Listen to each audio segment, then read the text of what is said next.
Allez mes chéris, on y va, on y va, on y va.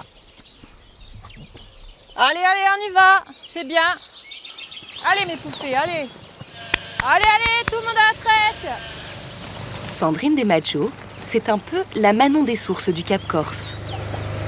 Une des rares femmes de la région à exercer le métier de berger. Allez. Son rituel du matin, tirer le lait de ses brebis pour confectionner ses fromages fermiers. La femme patiente. Et Sandrine a une technique bien à elle pour obtenir les meilleures performances de ses bêtes. Allez, allez, allez ma chérie. 500 personnes environ n'avaient pas respecté le... Tous les matins, je leur mets la radio, histoire de les détendre un peu, les habituer au bruit.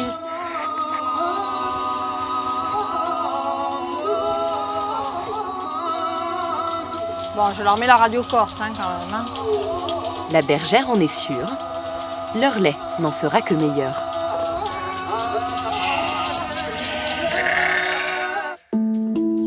Les habitants l'appellent l'Issoulaïne des Lissoulas, l'île dans l'île. Comme un index pointé vers la mer, le Cap est la région la plus sauvage de Corse. Un petit bout du monde authentique et qui tient à le rester. Pendant un an, nous avons suivi la vie quotidienne de ses habitants. Comme la famille Maëlys, des pêcheurs de langoustes. Elle est belle celle-là. Il est dedans qu'il en monte une. Vendu jusqu'à 80 € le kilo, ce trésor du Cap se fait de plus en plus rare.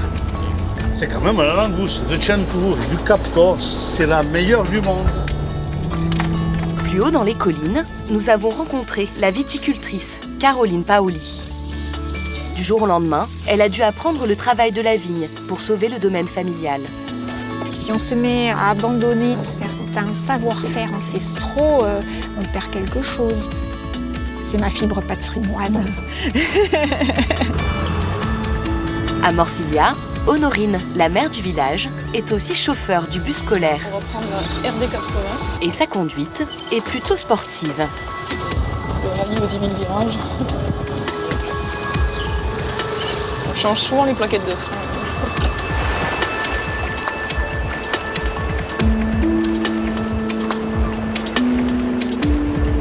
Face au phare de l'île de la Giralia, à la pointe nord de la Corse.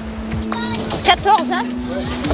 Chaud, j'ai des cafés. Audrey tient la paillote de la plage de Barcage. Il est extraordinaire ce gâteau corse. Merci madame, je vous aime. Aidée par toute sa famille, On touche le fond.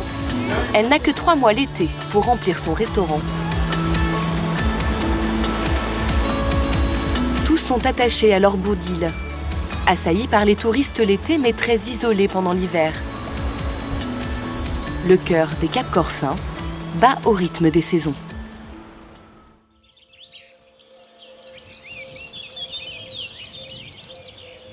Après un long hiver, le Cap-Corse se réveille tout en douceur. C'est le printemps. Les habitants le sentent. La saison touristique approche.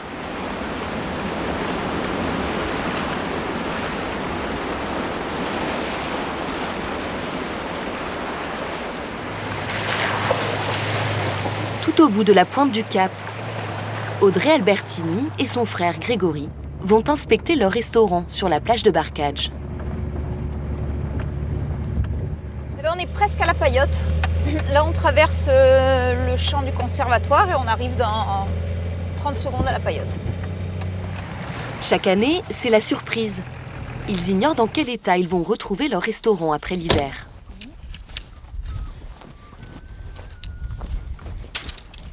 Ah oui, quand même. Eh ben, c'est zboundé, quoi. Ça va, comme ça. Ouais. On a eu une tempête début novembre. L'eau est montée très très haut et ça a commencé à raviner. Et ça a fini par faire partir tout le sable sous la terrasse. Et du coup, elle s'est effondrée. Jean-Pierre, leur père, supervise les travaux. C'est pas où. Regarde. Tu peux marcher. Hein. Ça tangue, hein. Oh là là, mais ça tangue. Il n'y avait plus de plage. Plus de plage du tout. Mais jusqu'au Ganivelle là-bas. Hein. C'est impressionnant. En fait, l'eau est montée quasiment, il restait peut-être 1 mètre avant d'arriver à Tout l'eau. le sable était parti à C'était la mer. impressionnant. Vous aviez déjà vu des tempêtes comme ça? Le vent fort, oui. Mais c'est Fort, vrai que oui, monter mais des eaux comme pour ça, que la non. mer monte jusqu'ici, non. Hein. Et là, il faut que ce soit prêt pour quand? Et il faudrait qu'on ouvre le 1er juin. Enfin, Ça sera prêt. ça sera prêt, il a dit. Donc voilà, c'est le chef de chantier. Cette paillote, la famille l'a construite il y a 10 ans. Un chevron, le même gros comme ça. Oui, je comprends. Ils vont devoir encore se retrousser les manches. Dans moins d'un mois, ils vont accueillir une centaine de clients à chaque service. À une dizaine de kilomètres de là, la tempête a rapporté des tonnes de déchets sur la plage de Morcillia. C'est de mettre un petit engin supplémentaire qui va concentrer tous les détritus sur un endroit et ensuite, vous voyez, pour les enlever ou... Oui, on les brûlera, on C'est fera du brûler nettoyage plus du bois, hein. avec les habitants, il n'y a pas de souci. Honorine, la mère du village, organise le déblaiement de la plage avant l'arrivée des touristes. On a vraiment de tout. Une porte de frigo, visiblement. De l'électroménager, mais aussi des matières étranges.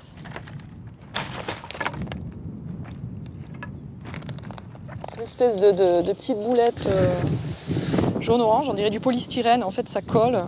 Et ça, si on n'enlève pas ça, l'été, avec la chaleur, ça fond et ça colle. Ça colle partout. On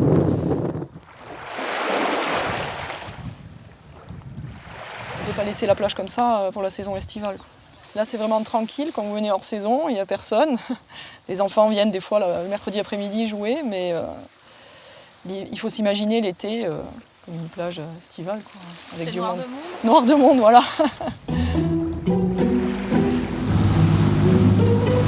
En face, plus au large, la saison commence pour Cosma Maëlys et les pêcheurs du Cap.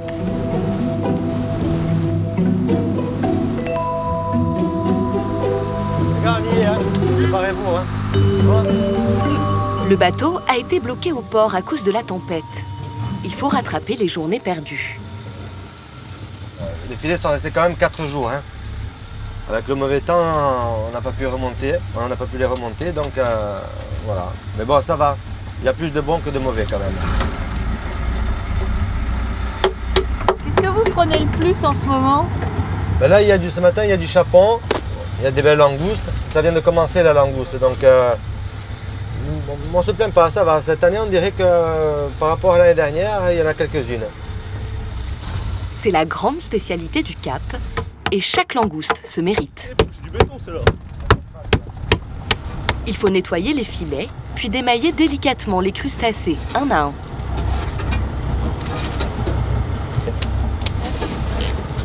Celle-là, elle est belle. Hein. Ça, c'est une langouste qui fait 1 kilo, un bon kilo, un peu plus peut-être. Là, ce filet, il a bien pêché. Un métier très artisanal. Vous l'avez appris comment? J'allais le week-end avec mon père, depuis l'âge de 9 ans. Ah, petit, j'étais un passionné. Hein. Bon, même maintenant, hein. Comme toi, Steven. Hein. À quelques mètres de là, Nicolas Maëlys, le père de Cosma, une figure du Cap. Dans la famille, on est pêcheur depuis 3 générations. Cine Pedre!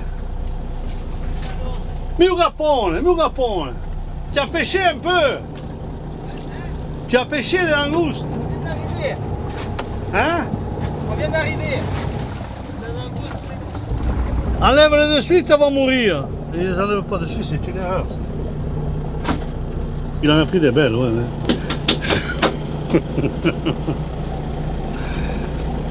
On va les laisser travailler, hein. À 69 ans, Nicolas tient toujours la barre de son bateau. Quand je suis à terre, je ne me sens pas dans mon élément. En mer, c'est comme un poisson dans l'eau. Je me sens bien. Même s'il a agité, ça ne me dérange pas.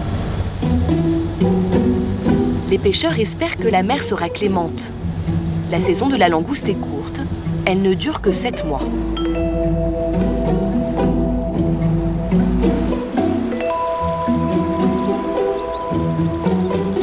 Dans les collines du village de Morcillia, les vignes escarpées ont subi de plein fouet les dégâts de la tempête.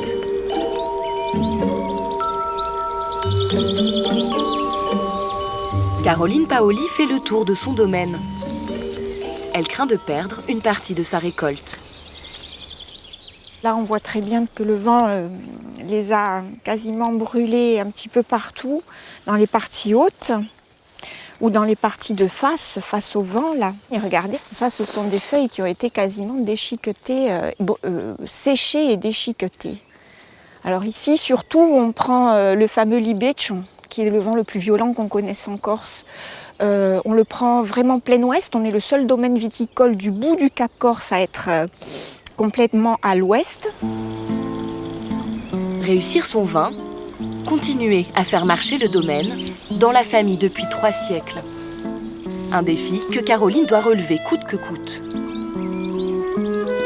Il y a 3 ans, la vigneronne était encore historienne de l'art.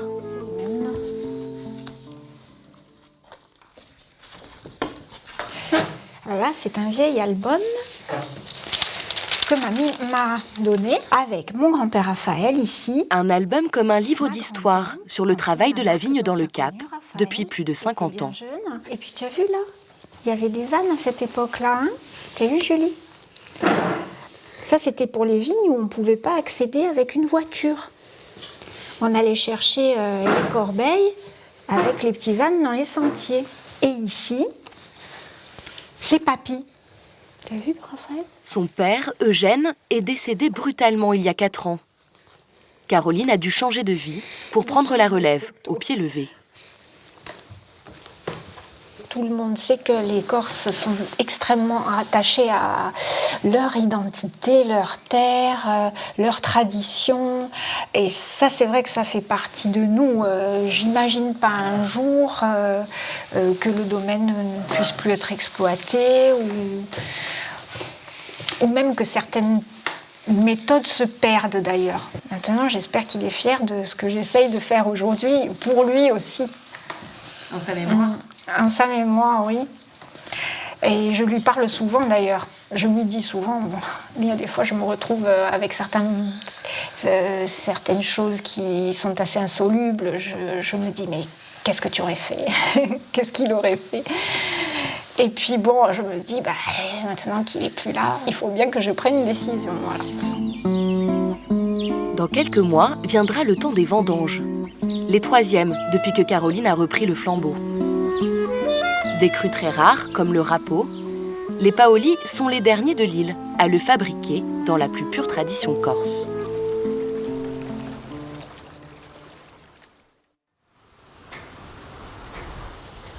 Attends, je vais rentrer dans le coin là-bas. À la Paillote, un mois s'est écoulé depuis le début des travaux. On est au snack. J'ai failli tout faire tomber. Audrey et sa mère Marie-Jo s'improvisent déménageurs pour préparer l'ouverture imminente de la Paillote. La terrasse a bien changé depuis la dernière fois. Ouais. Ça, c'est papa, maman et mon oncle. Faut leur dire merci parce qu'ils ont travaillé comme des bêtes pendant une semaine. Il y en a qui vont dans les clubs de gym et nous, on transporte des baby-foot. Oh, t'as essayé du bord, tous les 2 cm. Ouais, mais oh, c'est lourd. Je suis pas de force, moi. La Paillote a été inoccupée pendant près d'1 an. On déménage complètement, il faut réaménager complètement, que ce soit la vaisselle, le matériel, les stocks. Non, comme nous, on vit de tout, c'est une vraie installation, quoi, chaque année. Hein. C'est un peu tendu. Un peu, ouais. Quand ce sera ouvert, ce sera mieux. Un peu. Je te dérange? Surtout que la journée d'Audrey n'est pas terminée. D'accord. Tout va bien? T'as des chambres qui sont arrivées? Avec son frère, elle gère une autre affaire. Je t'appelle quand on monte, d'accord? Allez, ado, ciao. Bisous. Le seul hôtel d'Ersa, le village où ils ont grandi.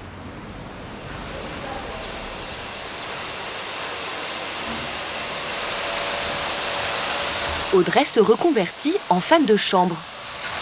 Quand on tient un hôtel au Cap Corse, il faut être polyvalent.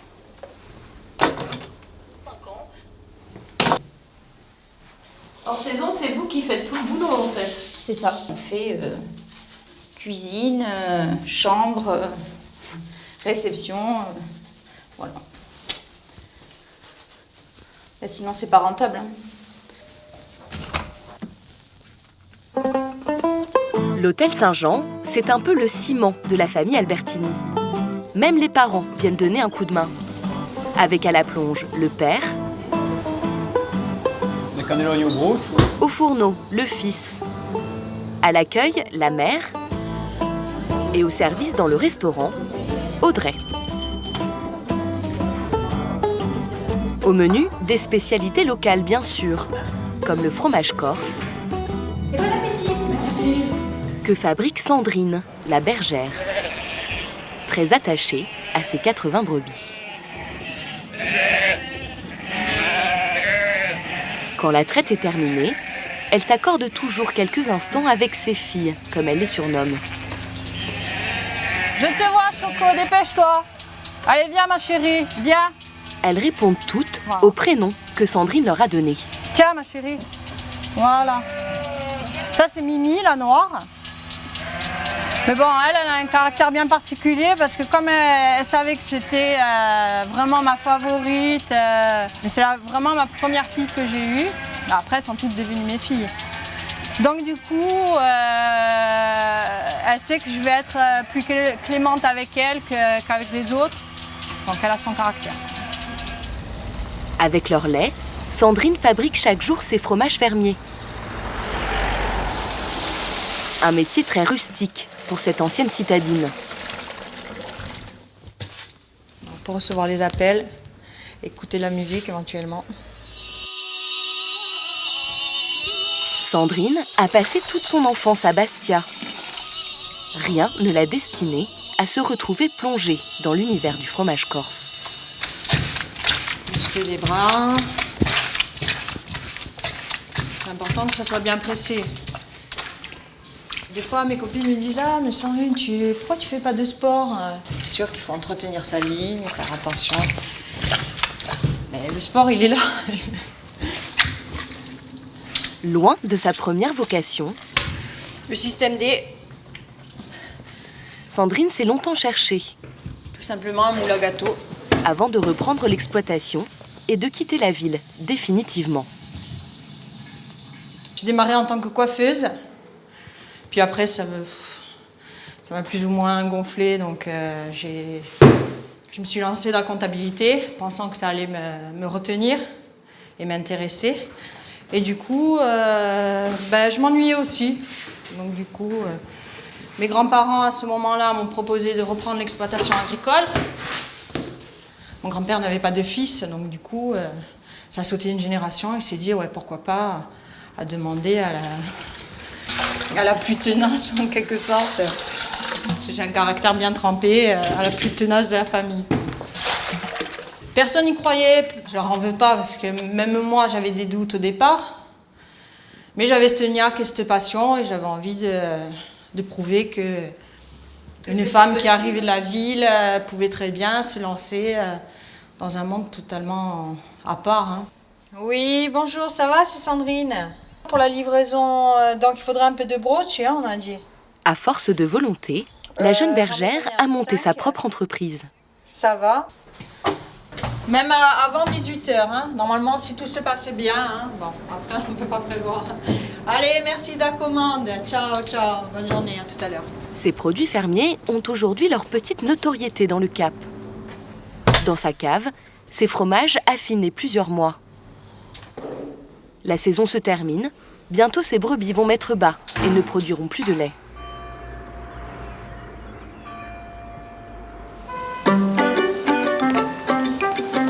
Ce matin, Honorine, la mère de Morcilla, est un peu dépassée par les événements. Est-ce que tu es loin de la mairie, là ?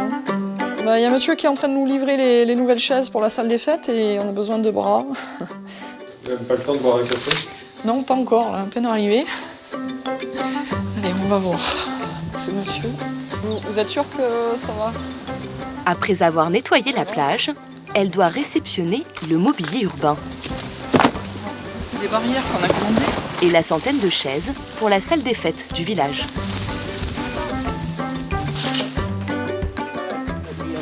La manutention. C'est ça, les maires de petites communes, c'est ça. C'est les imprévus. Ils ne devaient pas livrer aujourd'hui. Voilà, il faut compter le matériel pour signer le bon de commande. Il faut Donc, du coup, ça me retarde dans l'administratif. Surtout qu'Honorine a une deuxième casquette. Tout à l'heure. Elle est aussi chauffeur du bus scolaire. Sa deuxième mission de la journée. Alors, ce matin, c'est emmener les collégiens de 3 villages au collège du Cap. Une tournée d'une 40aine de kilomètres sur les routes escarpées. Là, on va prendre la RD 80. Dans le Cap Corse, la conduite est toujours un peu sportive. Elles sont comment les routes, par ici? Certaines sont très anciennes. Le Cap Corse sont assez typiques. C'est tortueuse.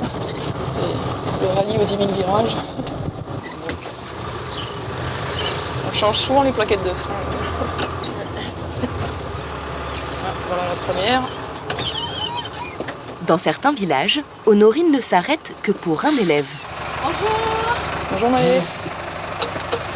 Ça va?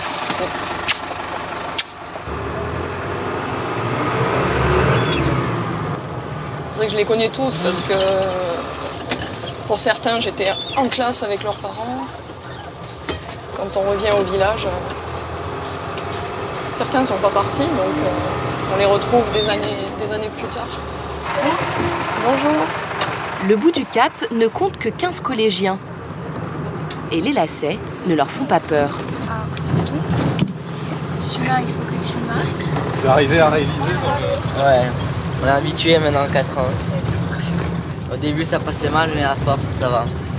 Ouais, on avait mal à la tête avec tous les virages et tout, donc le pire c'est pour les touristes. Hein. Elle conduit bien, hein? Ouais.